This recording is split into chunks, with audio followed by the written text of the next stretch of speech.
प्राचीन लोगों ने उन्हें देवताओं के संदेश के रूप में देखा, अलौकिक हवाओं के रूप में जो आत्माओं के दायरे से उड़ती थीं।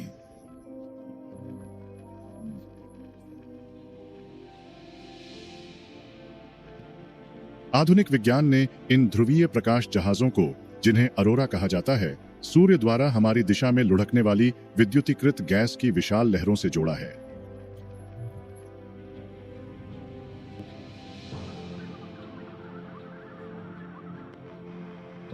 आज एक पूरी नई पीढ़ी के शोधकर्ता इस गतिशील पदार्थ प्लाज्मा को ऊर्जा स्रोत के रूप में देखते हैं, जो एक दिन अंतरिक्ष में मानवता के विस्तार को ईंधन दे सकता है।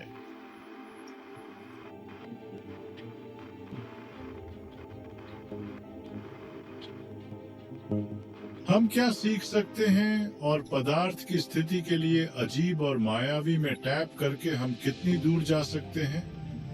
ये एक बड़ी चुनौती है।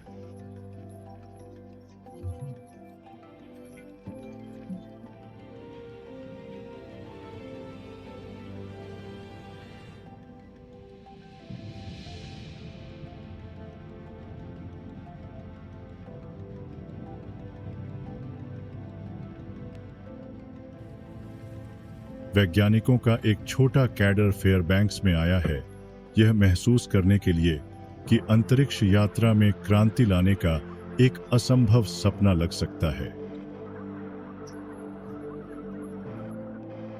डॉक्टर बेन लॉन्गमायर और उनकी टीम ने मिशिगन विश्वविद्यालय में एक नए प्रकार का रॉकेट इंजन डिजाइन किया है, जो अंतरिक्ष के लिए अधिक कुशल है। वे यहाँ इस रॉकेट के घटकों का परीक्षण करने के लिए हैं। उन्हें हीलियम गुब्बारे में 30 किलोमीटर की ऊंचाई पर उत्तर और दक्षिण ध्रुवों के ऊपर अंतरिक्ष के कठोर वातावरण में भेजकर उन्हें भेजते हैं। परिस्थितियां जितनी कठोर हो सकती हैं।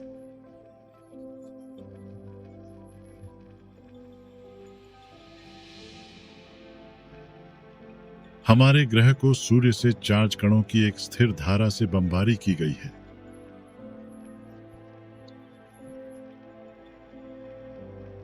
पृथ्वी का चुंबकीय क्षेत्र उन्हें तेज करता है और रात को रंगीन चमत्कारों में बदल देता है।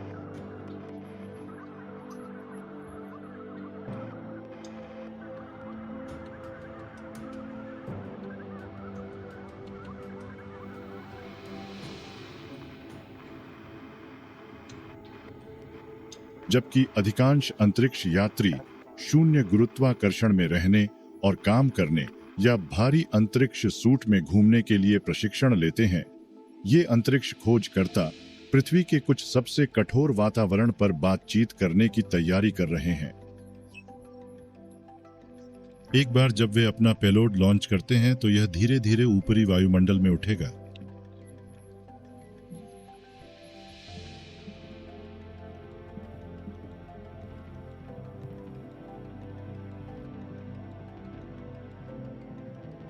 पृथ्वी के वातावरण के 99% से ऊपर रात में बहने के बाद पेलोड गुब्बारा से अलग हो जाएगा और पैराशूट जमीन पर नीचे जाएगा।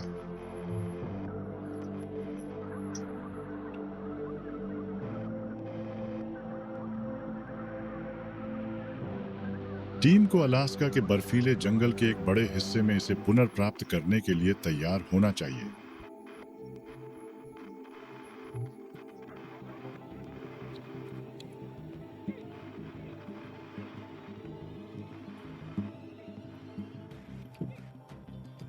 वे जिस विचार का पीछा कर रहे हैं, उसकी क्रांतिकारी प्रकृति को समझने के लिए हम रॉकेटरी की सुबह पर वापस जाते हैं।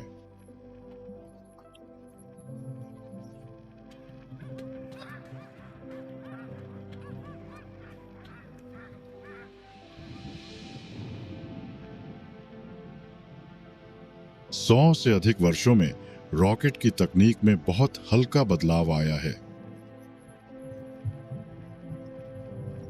एक सिलेंडर को वाष्पशील रसायनों से भरें और उन्हें नियंत्रित विस्फोट से प्रज्वलित करें। विस्फोट की बल ही रॉकेट को ऊपर धकेलती है।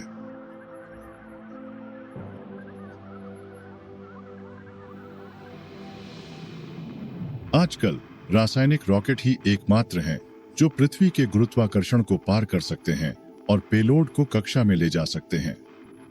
भविष्य के लिए अवधारणाओं का परीक्षण करें, लेकिन वे बहुत कुशल नहीं हैं।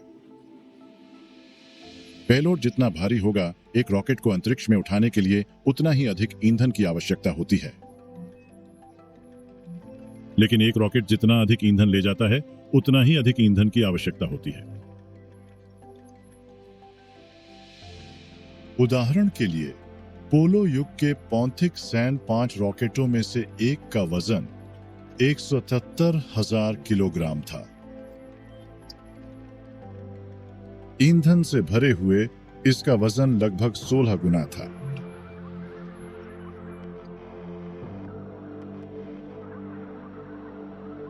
अधिकतम पेलोड वाले अंतरिक्ष यान का वजन लगभग 100,000 किलो था।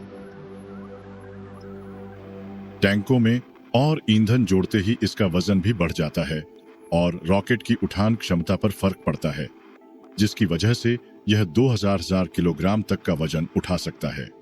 एक अंतरिक्ष यान के लिए पृथ्वी के गुरुत्वाकर्षण से बचने के लिए उसे न्यूनतम 40,000 किलोमीटर प्रति घंटे की गति तक पहुंचना चाहिए।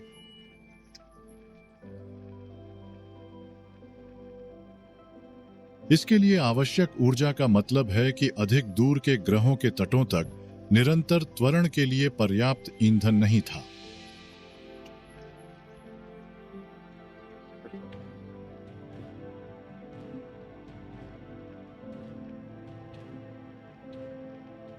पृथ्वी से परे अधिकांश मिशन अपने गंतव्य तक तट के लिए अपनी प्रारंभिक लॉन्च गति पर निर्भर हैं।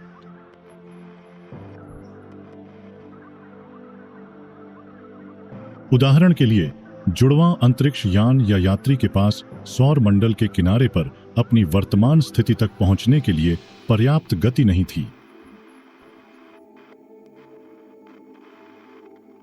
उन्हें बढ़ावा देने के लिए उड़ान योजनाकारों ने उन्हें बृहस्पति के गुरुत्वाकर्षण क्षेत्र में भेज दिया, जिससे उन्हें शनि तक बाहर निकालने के लिए अपने खींचने का इस्तेमाल किया गया।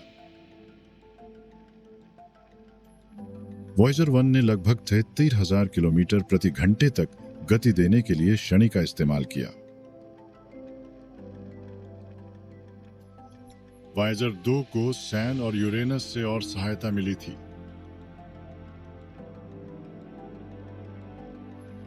बेन के रॉकेट पारंपरिक रासायनिक रॉकेट की तुलना में अधिक गैस माइलेज का वादा करते हैं, लेकिन दूर के लक्ष्यों तक जल्दी पहुंचने के लिए पर्याप्त शक्ति है। विचार यह है कि एक बार अंतरिक्ष में उसके रॉकेट एक कमजोर बल बनाने के लिए बिजली का उपयोग करते हैं, जो समय के साथ उन्हें बहुत उच्च गति तक तेज कर सकते हैं। वे उसी ईंधन पर चलते हैं जिसे प्रकृति शाब्दिक रूप से ब्रह्मांड को बिजली देने के लिए उपयोग करती है।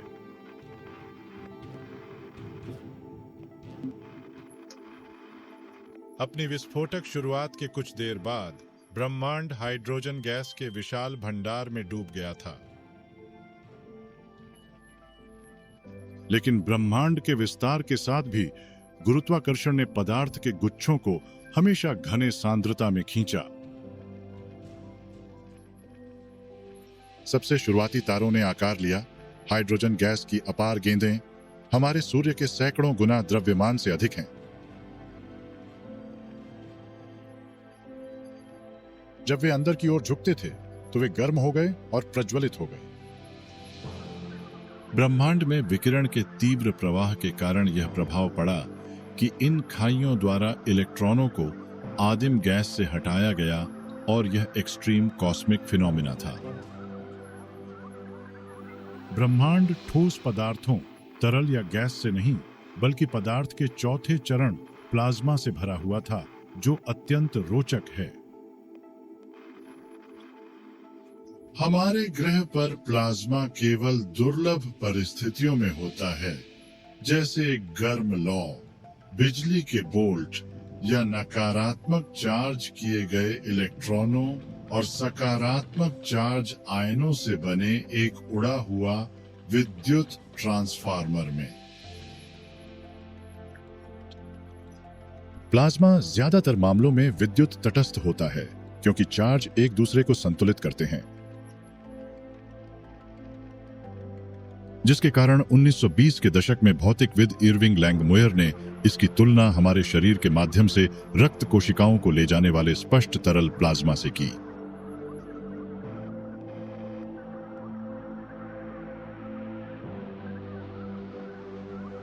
रेडियो के विकास के साथ पृथ्वी से ऊपर मौजूद एक प्राकृतिक प्लाज्मा छत, जिसे आयनोमंडल कहा जाता है, का पता चला।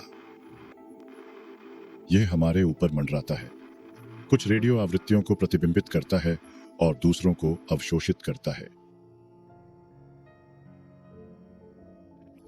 यह महत्व तब स्पष्ट हो गया जब इंजीनियरों ने देखा कि रेडियो तरंगें कुछ परिस्थितियों में हमारी दृष्टि से परे यात्रा कर सकती हैं।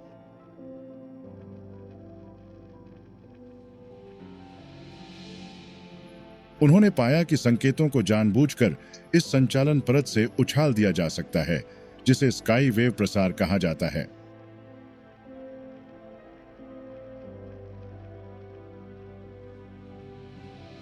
दूसरे विश्व युद्ध में वैश्विक संचार का एक पूरी तरह से नया युग आया, जब रेडियो का उपयोग सैनिकों और जहाजों की आंदोलनों के जटिल विश्व रसद को निष्पादित करने के लिए किया गया था।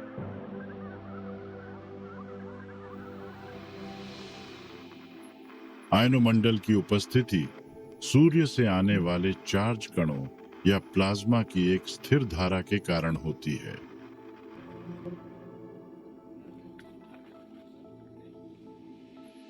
जटिल कंप्यूटर घटकों वाले अंतरिक्ष यान को इन कणों के निरंतर जोखिम से बचने में सक्षम होना चाहिए।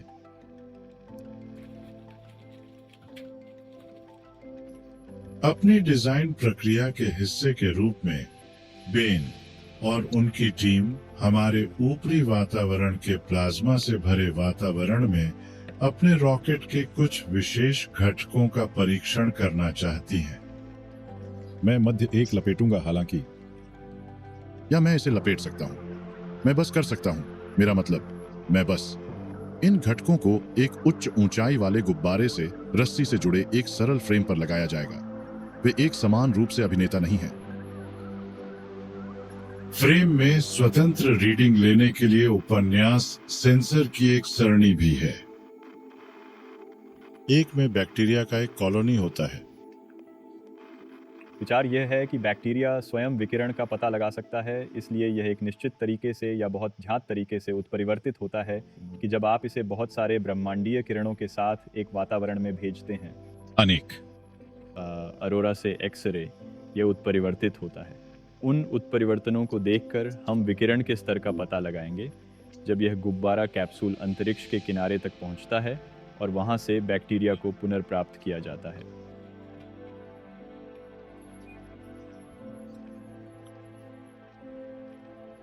दूसरा, गोप्रो कैमरों की एक श्रृंखला है जो अवरक्त और पराबैंगनी प्रकाश की तीव्रता को रिकॉर्ड करने के लिए परिवर्तित की जाती है।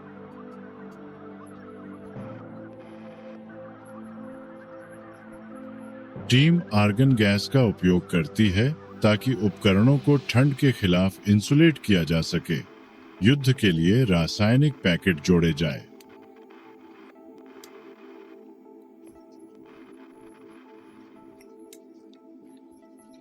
वे छोटे गायरोस्कोप के साथ फ्रेम को स्थिर करते हैं और ट्रैकिंग के लिए जीपीएस डिवाइस से लैस करते हैं।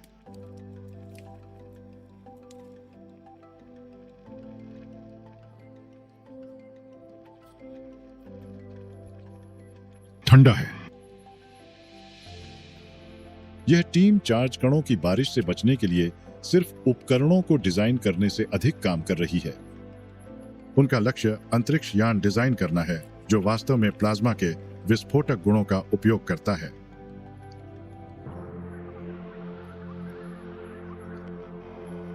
पृथ्वी पर अधिकांश पदार्थ के विपरीत प्लाज्मा बिजली का संचालन करता है और चुंबकीय क्षेत्रों का प्रतिक्रिया देता है।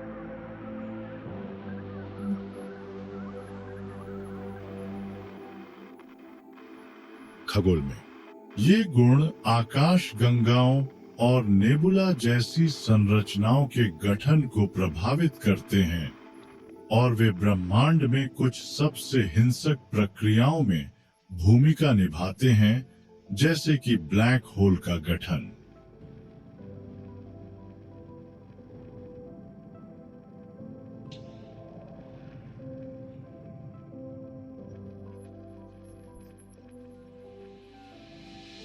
यह एक विशाल तारे की मौत के मद्देनजर बनता है।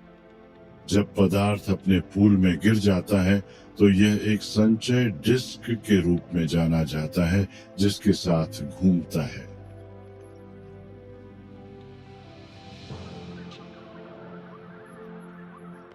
चुंबकीय क्षेत्र डिस्क पर आकार लेते हैं, ध्रुवीय क्षेत्रों के चारों ओर उठते हैं और घुमाते हैं।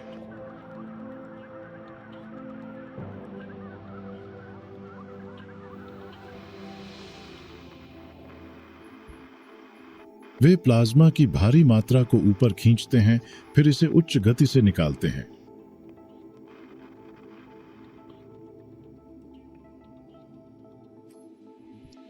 ये प्लाज्मा जेट सबसे बड़े ब्लैक होल से कहीं परे फैल सकते हैं।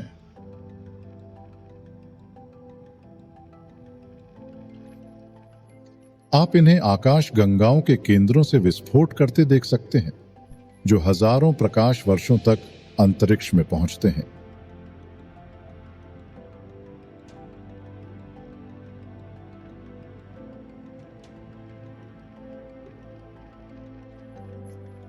प्लाज्मा की एक विशाल गेंद के पास के अध्ययनों से पता चलता है कि यह कितना जटिल और वाष्पशील पदार्थ हो सकता है। हमारे सूर्य के मूल में उच्च गर्म कुचल दबाव हाइड्रोजन परमाणुओं को एक साथ टकराने का कारण बनता है। यह एक परमाणु प्रतिक्रिया शुरू करता है जिसमें हाइड्रोजन परमाणु हीलियम और कार्बन जैसे भारी परमाणुओं में फ्यूज करते हैं, जिससे गर्मी उत्पन्न होती है। यह गर्मी धीरे धीरे प्लाज्मा के विशाल प्लूम में सूर्य की सतह पर उठती है। आप इस प्रक्रिया का सबूत देख सकते हैं, जिसे संवहन कहा जाता है, कण के रूप में जाना जाने वाला कभी विकसित ब्लॉब्स के पैटर्न में। वे आंधी के चोटों की तरह हैं। जब भी ऊर्जा के भीतर बनती है, सूर्य का गुरुत्वाकर्षण और घनत्व उसके भागने को दम घोंट सकता है,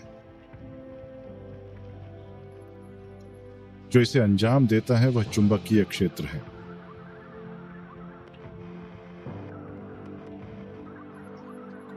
वे मोड़ जाते हैं और चारों ओर लपेटते हैं, सतह पर ऊर्जा चैनल करते हैं।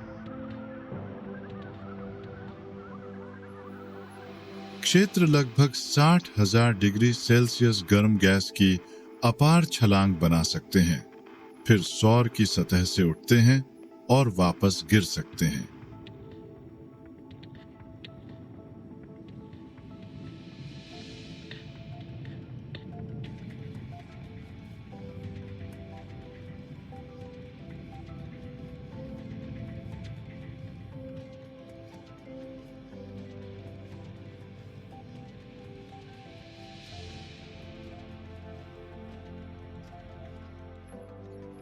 सबसे बड़े विस्फोट, जिसे कोरोनल मास इजेक्शन कहा जाता है, 3000 किलोमीटर प्रति घंटे तक पहुंच सकते हैं। जब वे सौर मंडल में निकलते हैं, वे पृथ्वी के चुंबकीय क्षेत्र से टकरा सकते हैं, जिससे कई प्रभाव होते हैं।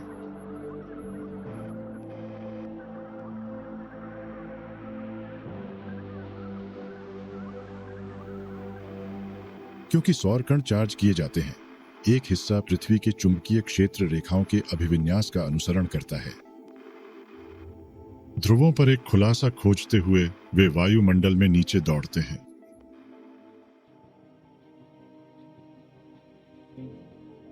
आप जानते हैं कि यह तब हो रहा है जब आप दूर उत्तर में अरोरा बोरियलिस या दक्षिण में अरोरा ऑस्ट्रालिस की सुंदर रोशनी देखते हैं।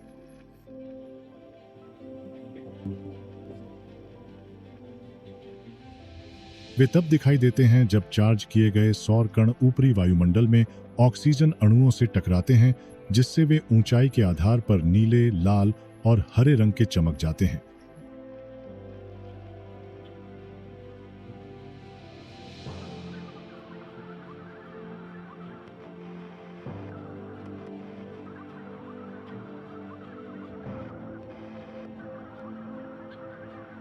पृथ्वी से लगभग 350 किलोमीटर ऊपर थर्मोस्फेयर नामक एक क्षेत्र से गुजरते हुए अंतर्राष्ट्रीय अंतरिक्ष स्टेशन में अंतरिक्ष यात्री रात में तारों और शहरों की चमक से फ्रेम में अरोरा चमकते हुए देखते हैं।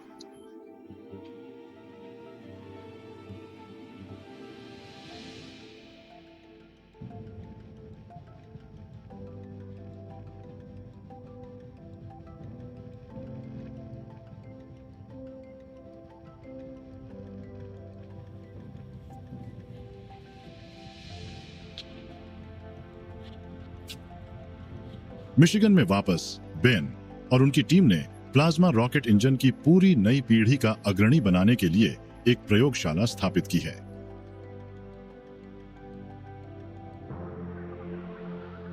लैब अंतरिक्ष अन्वेषण के पहले की अवधि को याद करती है।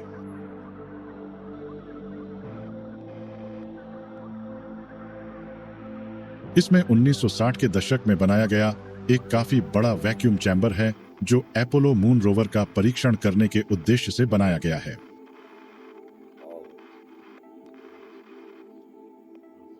चैम्बर ने इस छोटी विश्वविद्यालय टीम को प्लाज्मा और रॉकेट इंजन डिजाइन की भौतिकी में अनुसंधान में तेजी लाने की क्षमता दी है।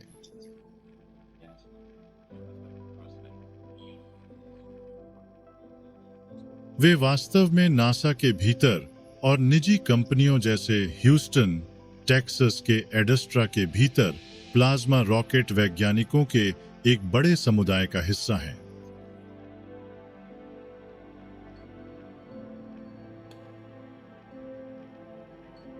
क्योंकि प्लाज्मा पृथ्वी पर स्वाभाविक रूप से नहीं होता है, चुनौती इसे बनाना है, फिर इसे उपयोग करना है।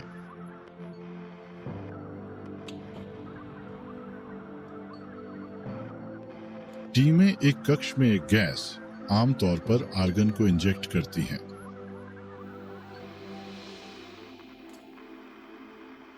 वे इसे रेडियो तरंगों से बमबारी करते हैं जो गैस से इलेक्ट्रॉनों को छीन लेते हैं और उसे प्लाज्मा में बदल देते हैं।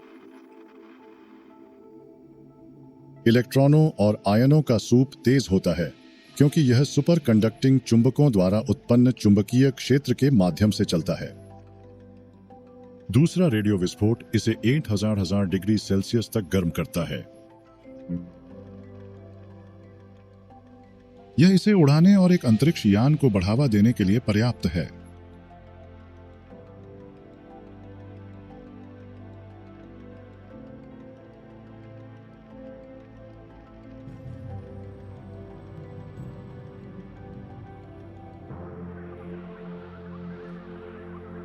रॉकेट को बिजली देने के लिए प्लाज्मा का उपयोग करने का विचार कोई नया नहीं है। यहाँ पर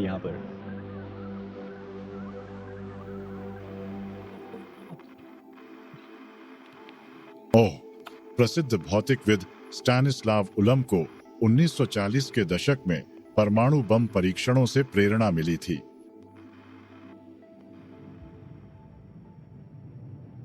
उन्होंने अनुमान लगाया कि छोटे परमाणु विस्फोटों से प्लाज्मा की लहरें अंतरिक्ष यान को अत्यधिक गति पर प्रेरित कर सकती हैं। 1950 के दशक में इस विचार ने अंतरिक्ष यान में सौर मंडल की खोज के सपने को एनिमेट किया, जैसे इस 360 टन मार्स बाध्य वाहन में।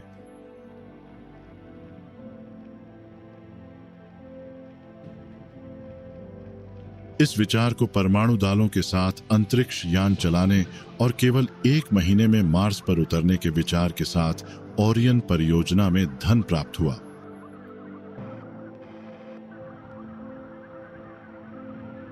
रेडियोधर्मी निकास के बारे में चिंताओं ने परियोजना को करने में मदद की।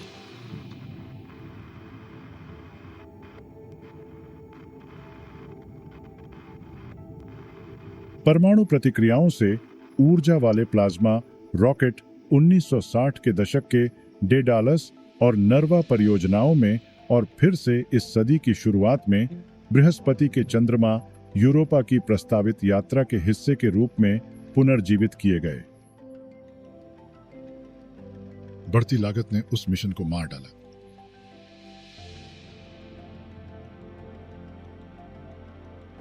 नई प्लाज्मा रॉकेट अवधारणाओं ने अपने इंजन को बिजली देने के लिए सौर ऊर्जा पर स्विच किया है।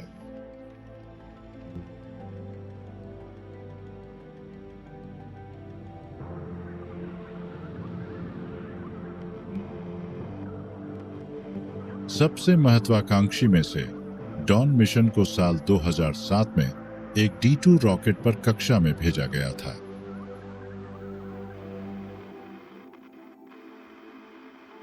इसके बाद यह क्षुद्र ग्रह बेल्ट के लिए 10 साल के मिशन पर चला गया। यह प्रतिदिन केवल 10 ऑन्स क्सीनन गैस ईंधन का उपयोग करता है, जिसमें इंजन 2000 दिनों से अधिक समय तक आग लगाने के लिए डिजाइन किए गए हैं। समय के साथ 2011 में मार्स से गुरुत्वाकर्षण सहायता प्राप्त करने के बाद इसमें अतिरिक्त 28,000 किलोमीटर प्रति घंटे की गति बढ़ाने की उम्मीद है और यह सुबह क्षुद्र ग्रह विस्टा पर पहुंची।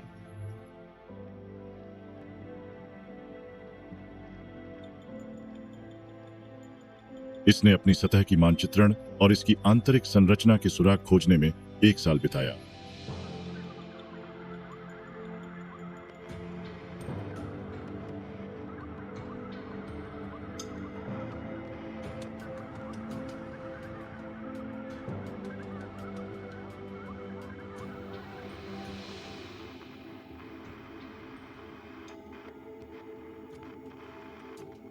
अब क्षुद्र ग्रह बेल्ट के भीतर स्थित एक बौना ग्रह सेरेस की ओर बढ़ रहा है।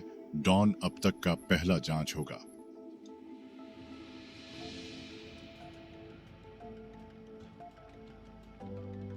चट्टान और बर्फ से बने सेरेस में एक आंतरिक तरल महासागर हो सकता है।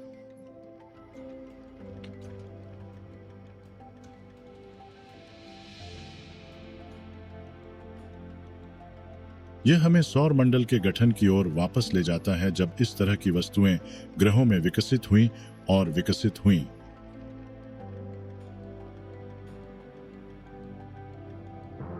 सुबह जैसे लंबी दूरी के मिशन प्लाज्मा रॉकेट के कई उपयोग में से एक हैं।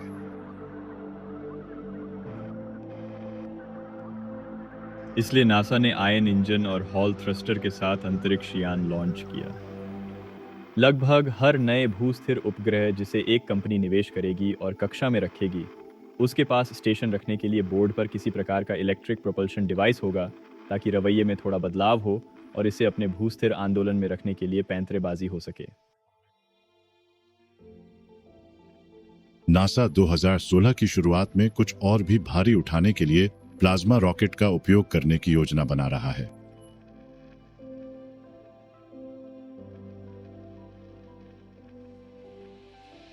,350 किलोमीटर की ऊंचाई पर उड़ान भरते हुए अंतर्राष्ट्रीय अंतरिक्ष स्टेशन हर 1.5 घंटे में पृथ्वी का एक चक्कर लगाता है।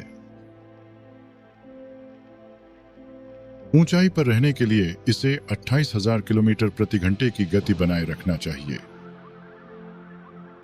लेकिन यह सौर पैनल और क्रू मॉड्यूल ऊपरी वायुमंडल में इतने छोटे अणुओं में टकराते हैं कि यह धीरे धीरे धीमा हो जाता है और ऊंचाई खो देता है। ऊंचाई पर रहने के लिए स्टेशन प्रतिवर्ष लगभग 4,000 किलोग्राम ईंधन का उपयोग करता है।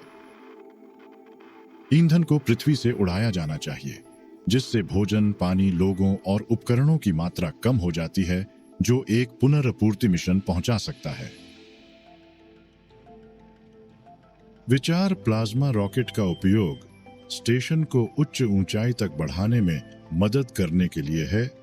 स्टेशन पर चांदी के पैनलों द्वारा उत्पन्न बिजली से संचालित है। इस तरह के प्लाज्मा रॉकेट निर्माताओं को उम्मीद है कि एक दिन लंबी दूरी के मानव मिशन को शक्ति देने के लिए तकनीक का पैमाना बढ़ाएंगे।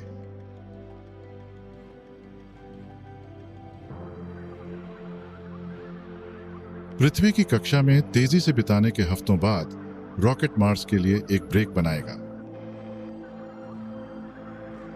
उड़ान के समय को 1 साल से लेकर कई महीनों तक कम करने से अत्यधिक लागत और चालक दल के संभावित खतरे को इस बीच में काफी कम किया जा सकता है। बेन ने अंतरिक्ष अन्वेषण में एक और बड़ी क्रांति के रूप में देखा है, जो प्लाज्मा रॉकेट का उपयोग करके लघु अंतरिक्ष यान के बेड़े को शक्ति प्रदान करता है।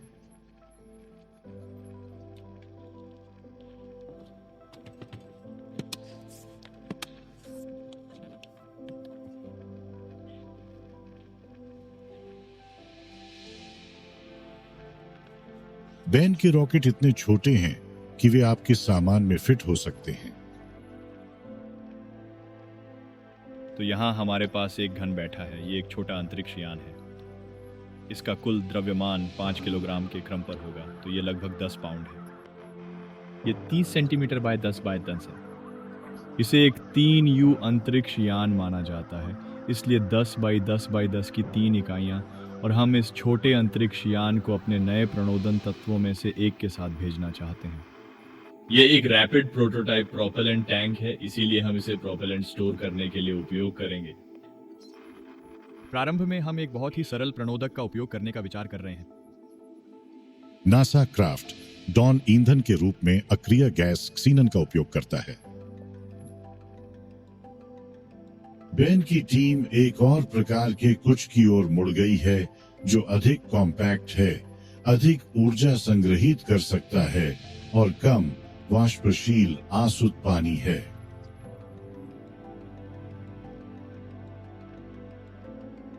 हम उस प्रणोदक को रेडियो तरंगों के साथ आयनीकृत करेंगे और यह एक प्लाज्मा बनाएगा, इसलिए हम कुछ इलेक्ट्रॉनों को हटाएंगे। हमारे पास समुद्र और आयनों और इलेक्ट्रॉनों का संग्रह होगा। हम प्लाज्मा को सुपरहीट करके इसे चुंबकीय नोजल के माध्यम से त्वरित करते हैं ताकि प्लाज्मा किसी सामग्री को न छुए और ठंडा न हो। यह सब इस अंतरिक्ष यान में ही होगा, इसलिए प्रोपेलेंट टैंक को सही आकार और आयाम के लिए डिजाइन किया गया है। और हमारे पास क्यूब सेट के भीतर एक प्रणोदन मॉड्यूल होगा। यह एक प्रारंभिक प्रोटोटाइप सर्किट बोर्ड है। सिर्फ यह घटक जो घन के अंदर बैठेगा और यह सतह पर किसी प्रकार के सौर पैनल से डीसी पावर लेगा, उस डीसी पावर को हमारे रेडियो तरंगों में बदल देगा, जिसे हमें प्रोपेलेंट को प्लाज्मा में आयनीकृत करने की आवश्यकता है। फिर हम इस प्लाज्मा को पीछे से बाहर निकालते हैं और हमने सिर्फ थोड़ा सा बल लागू किया। ये बहुत ज्यादा नहीं है। यह आपके हाथ में बैठे कागज की एक शीट की बल की तरह है।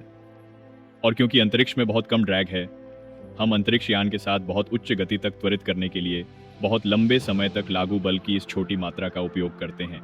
और इसलिए अगर हम ऐसा करते हैं तो हम इन छोटे सूक्ष्म अंतरिक्ष यान नैनोसैट भेज सकते हैं।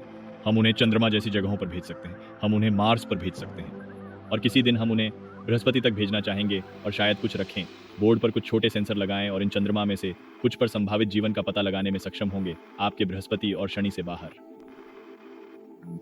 इसलिए बृहस्पति के चंद्रमा का पता लगाने के लिए $1 बिलियन नासा मिशन के बजाय हम इन छोटे सैट में से एक के साथ 1000 अंतरिक्ष यान मिशन की तरह खुद से दूर हो सकते हैं। और इसलिए यह वास्तविक लाभ है। इन नवाचारों में से कुछ को वास्तव में जल्दी से बनाने के लिए वित्तीय और तकनीकी रूप से प्रवेश करने के लिए बहुत कम बाधा होने में सक्षम होना है। जाओ उन्हें उड़ान भरो, अक्सर उड़ान भरो और इन खोजों को करो। पहले से ही सैकड़ों माइक्रो, नैनो और यहां तक कि छोटे उपग्रह कक्षा में हैं।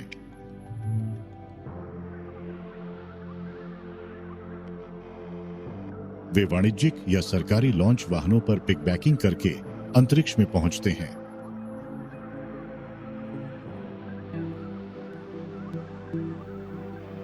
उनके मिशन संचार और खुफिया से लेकर पृथ्वी की इमेजिंग आदि तक व्यापक हैं। क्योंकि इन्हें बनाने की लागत बहुत कम है, छोटे उपग्रह मिशनों की संख्या तेजी से बढ़ रही है। योजनाओं की एक सरणी पहले से ही साकार होने के साथ टीम हमारे जैसे उपग्रह यातायात और कक्षीय संचार प्रणालियों में टैप कर रही है। यहाँ ग्राउंड स्टेशन पर नहीं जाएंगे। बेन और उनकी टीम कक्षीय मिशनों की एक श्रृंखला के साथ शुरू करने की योजना बना रही है और फिर अंतर्ग्रहीय रूप से जाना है। आप यहाँ कुछ तकनीक देख सकते हैं जिसे हम काम कर रहे हैं। बेन कल्पना करता है कि उनका छोटा समूह एक महत्वपूर्ण परियोजना का हिस्सा बन सकता है, जिसे अंतरिक्ष दूरदर्शियों ने सौर मंडल में हमारी दृष्टि और विचारों को बढ़ाने की प्रक्रिया के लिए अद्वितीय माना है। यह प्लाज्मा चुंबकीय नोजल से होकर निकलेगा। हाल ही में हमने ये भी कल्पना की थी कि इन छोटे अंतरिक्ष यान का एक बड़ा कैडर एक प्रारंभिक इंटरप्लेनेटरी इंटरनेट बन सकता है। इसलिए आप पृथ्वी की परिक्रमा करते हुए, चंद्रमा की परिक्रमा करते हुए, पृथ्वी और मार्स के बीच फैले हुए इन अंतरिक्ष यानों की एक बड़ी संख्या के बारे में सोच सकते हैं और उन सभी पदों के बीच थोड़ा डेटा रिले प्रदान करते हैं। इसलिए हम बहुत सारे डेटा वापस प्राप्त कर सकते हैं और एक वास्तविक सौर मंडल की शुरुआत में इंटरनेट पृथ्वी से परे जा रहा है।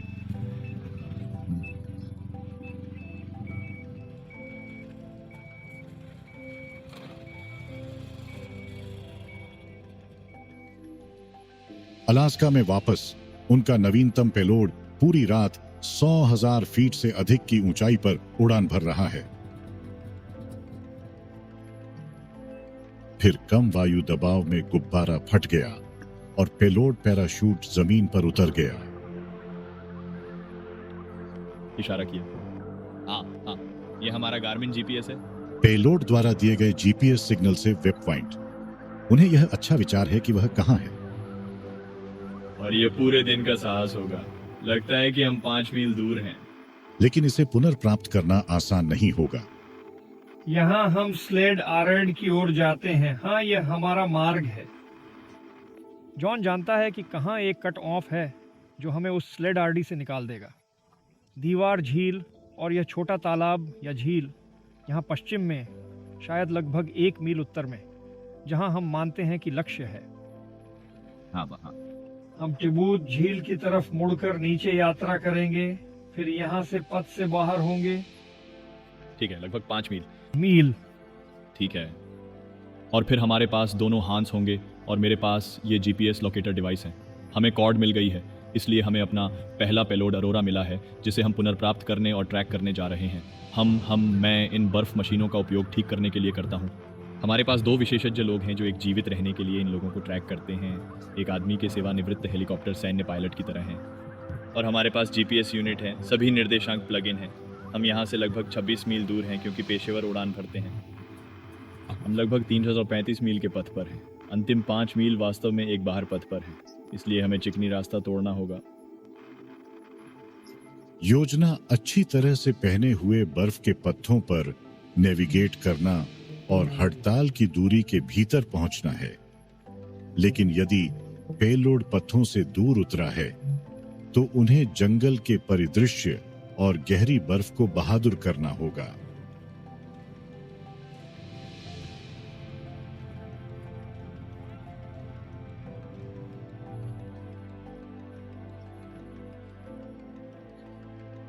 पेलोड चिन्हित हो गया है। ओहो, इसलिए हम दक्षिण की ओर जा रहे हैं और हम इस पर हैं। सड़क पेलोड से लगभग 7 मील दूर एक बिंदु तक पहुंचने में लगभग पूरा दिन लगता है।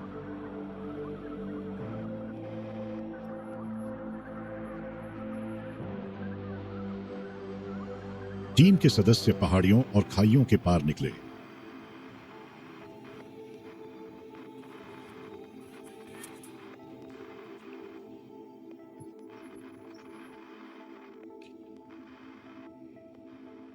वे 2 मील के भीतर पहुंचते हैं। समय के साथ ही वे मुड़ते हैं। स्नोशू में आने और अंधेरे से पहले वापस आने के लिए बहुत दूर था। आज नहीं होने वाला है। हम वापसी कर रिकवरी करेंगे, शायद कल कंकाल टीम भेजें और फिर प्रयास करें। वह बहुत निराश था कि वहां तक नहीं पहुंच सके। मुझे लगता है कि हम पास में ही थे। ये चीज साइट से 50 मील दूर थी। ये 10 घंटे तक वायुमंडल में तैरता रहा है ना? आप जानते हैं, ये सिर्फ 2 मील के भीतर पहुंचने के लिए बहुत निराशाजनक है।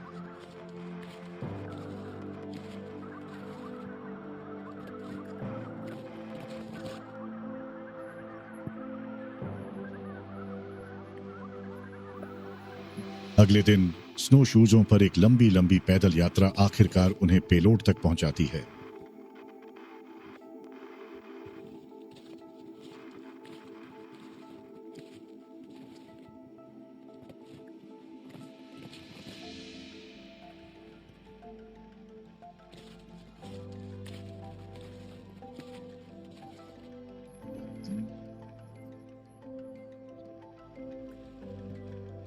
बाद में वे कहेंगे कि यह प्रयास के लायक था। बेन का एक लक्ष्य अंतरिक्ष यात्रा के नए दृष्टिकोण को बढ़ावा देना है, जो अब उभर रहा है।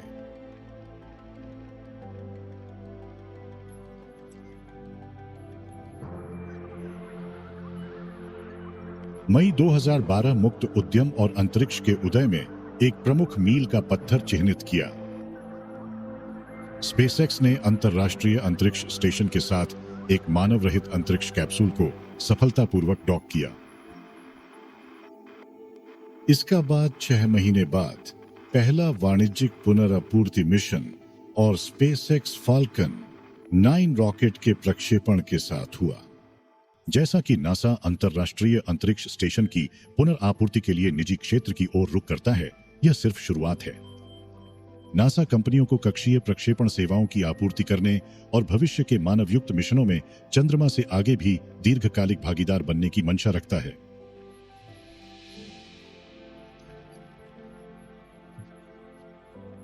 बड़ी पैसा कमाने की उम्मीद में कंपनियां कक्षीय निवास और अंतरिक्ष विमानों का विकास कर रही हैं, जो खनन, अन्वेषण और यहां तक कि पर्यटन के लिए तैयार मिशनों की नींव रखती हैं।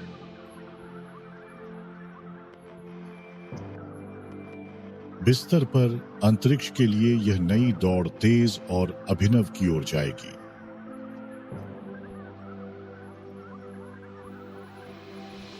आज मौसम के कारण हवा आती है। उन्होंने और उनकी टीम ने डेनाली राष्ट्रीय उद्यान में शानदार छत ग्लेशियर से अपना पेलोड लॉन्च करने का फैसला किया है।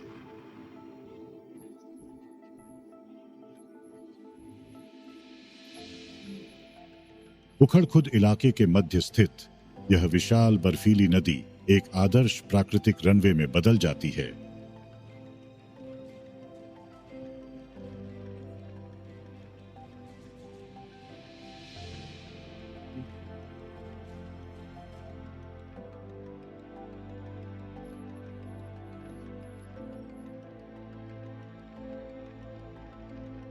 पेलोड और फ्रेम को पहले ही इकट्ठा कर लिया गया है। टीम आखिरी मिनट में कुछ समायोजन करती है। वे गुब्बारे को हीलियम गैस से फुलाते हैं।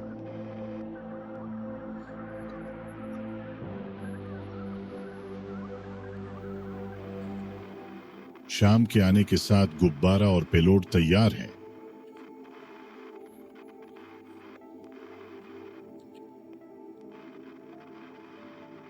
सुंदर दृश्य, सकारात्मक वृद्धि देखी गई।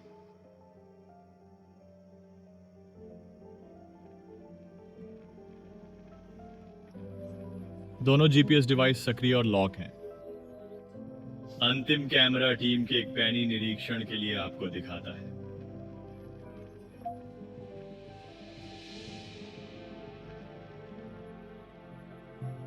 चला जाता है।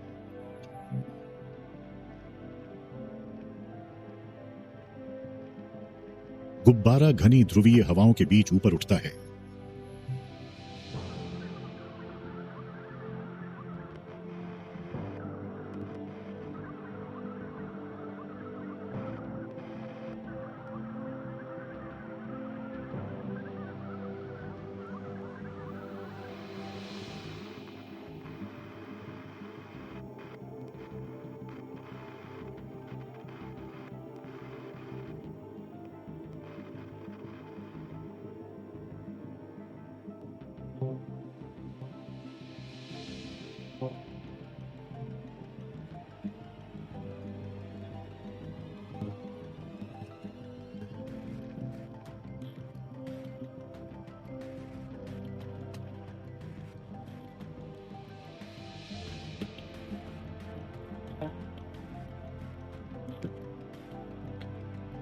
रात के आने के साथ यह अंतरिक्ष के किनारे तक उठता है।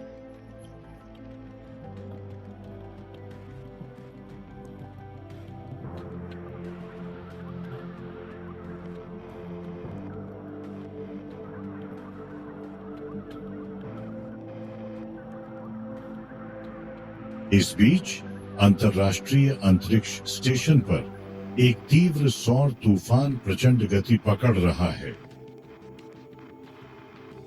अंतरिक्ष यात्री डॉन पेटबेन की टीम को जो पाया है उसे पूरक करने के लिए अवलोकन कर रहे हैं।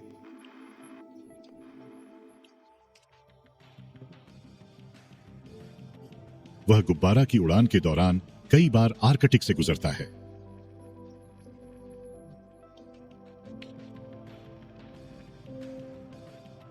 वह जो अरोरा तस्वीरें तस्वीरते हैं वह सौर कणों की मात्रा का एक संकेतक हैं जो वेन्स रॉकेट घटकों को मारेंगे।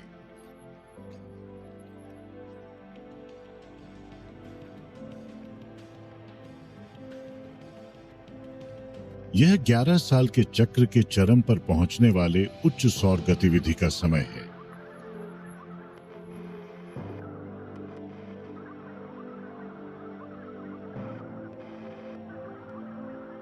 आर्कटिक सर्कल नृत्य अरोरल रोशनी की एक अंगूठी से फ्रेम में है।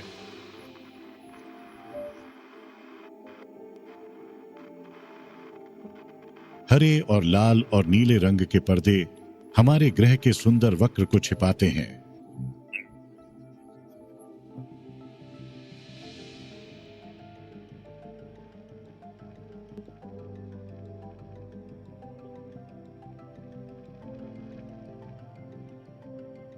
यह विश्वविद्यालय आधारित प्रयोग आधुनिक विज्ञान के दूरदराज के किनारे पर काम करता है, जिस पर बड़ी अंतर्राष्ट्रीय परियोजनाएं जैसे हबल स्पेस टेलीस्कोप, अंतर्राष्ट्रीय अंतरिक्ष स्टेशन का वर्चस्व है। लेकिन बड़े हेड्रॉन टकरा गए।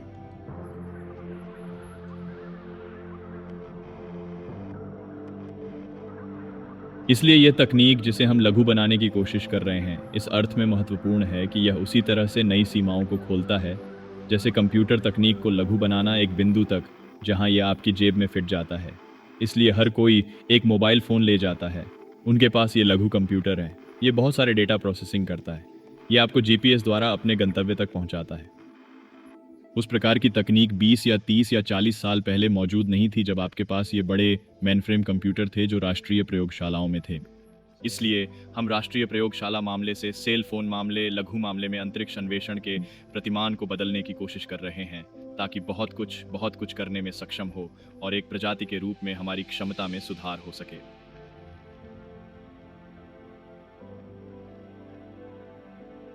छोटे काम करते हुए बेन की टीम का मानना है कि वे कुछ बड़ा कर रहे हैं।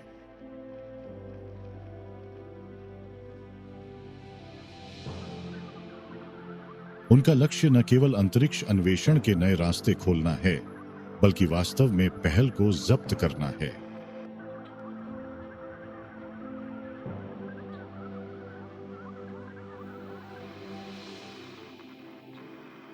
यह उन व्यक्तियों का एक रोमांटिक और प्रेरणादायक विचार है जो सीमाओं और बाधाओं को चुनौती देकर नई सीमाओं पर हिम्मत करते हैं। तकनीकों के साथ जो छोटी और अधिक शक्तिशाली हो रही हैं, निजी अंतरिक्ष अन्वेषण में बाधाएं कम हो रही हैं।